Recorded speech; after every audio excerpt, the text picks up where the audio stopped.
Hi everyone, welcome to Chrysalid Educational Solution. Today we are going to be looking at traditional grammar and the fallacies. First of all, traditional grammar. It is said to be normative and prescriptive in nature. That is, it is said to be a collection of prescriptive rules and concepts about the structure of a language. And it's also said to be based on principles of Latin grammar. So scholars like Ben Jonson, who wrote the earliest English grammar, took Latin grammar as the norm and analyzed English in terms of Latin.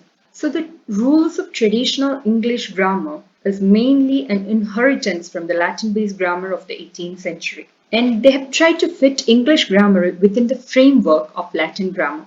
And it's also said to be of diachronic approach. So it's giving importance to the historical study of grammar. And another important aspect is that they give importance to the written form of language than the spoken form. So traditional grammar was considered by the structuralists to be having a lot of fallacies. Now we are going to look at what those fallacies of traditional grammar are.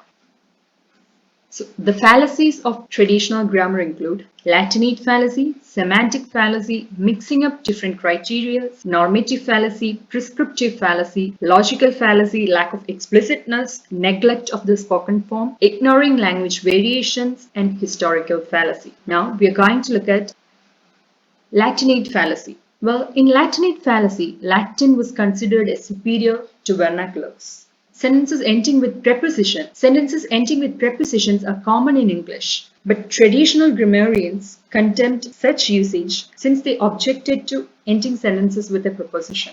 And Latin is highly inflected language, whereas English is largely uninflected. Latin is highly inflected with grammatical markers for number, gender, etc. For example, it has 6 different forms indicating different cases like nominative, vocative, accusative, dative, and ablative. Nominative as the subject, vocative as the addressee, accusative as the direct object, genitive marking possession, dative as the indirect object, and ablative as the instrument.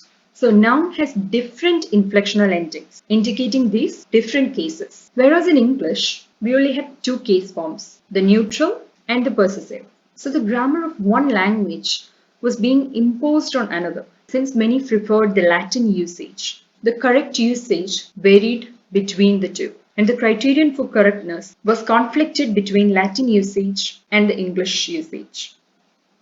Now we are going to look at semantic fallacy. The definition of parts of speech doesn't suit certain words within a sentence. So within semantic fallacy, what we address is that the definition for parts of speech is not suitable for certain words. So if we look at nouns, nouns are defined as the name of a person, place, or thing. So according to this definition, we cannot really account for words like love or equality as nouns.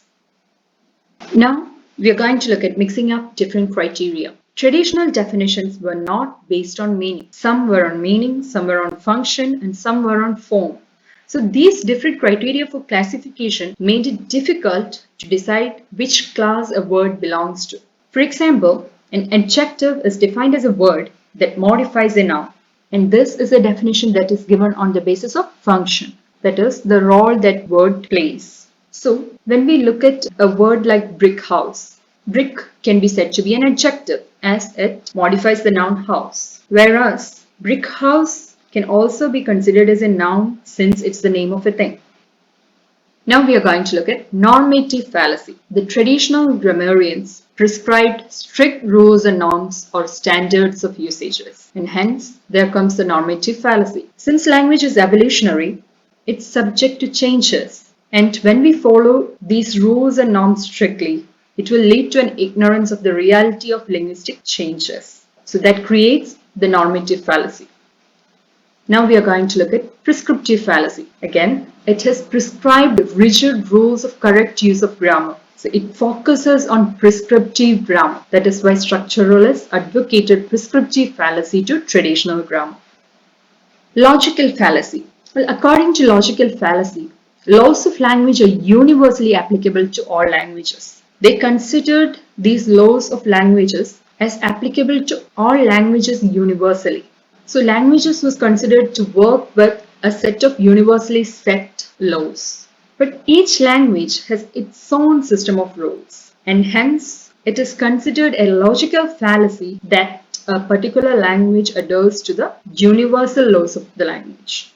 For instance, English has only two tenses, the past tense and the present tense, whereas our mother tongue, Malayalam, has three, past, present and the future. And many of us say that English has three tenses, and this is considered to be a logical fallacy because English is able to express the past, present and future time, but only in two tenses. So when we are saying it is future tense, what we are usually doing is we say a sentence in the present tense with future time reference. Lack of explicitness. Traditional grammar is considered to be lacking explicitness. The linguistic descriptions in traditional grammar are said to be lacking explicitness. That is, they are not that clear and there exists a lot of ambiguity. Neglect of the spoken form. Traditionalists gave importance to written form of the language and they considered the written form to be correct and the spoken form as corrupt, ignoring the language variations. Traditionalists regarded only the language of great literature worth studying and they ignored the synchronic variations like dialects or registers. They considered this dialectical form of language as bad English and that is having inferior quality. Hence, they ignored the language variations. Now we are going to look at the historical fallacy. Ignored the linguistic changes since they were considered as corrupting influences on the language. And they wanted to preserve the purity of the language. Hence, the structuralists advocated historical fallacy to traditional grammar. So these are the main fallacies that are associated with traditional grammar. Thank you, and for more videos, subscribe to Chrysalid Educational Solutions.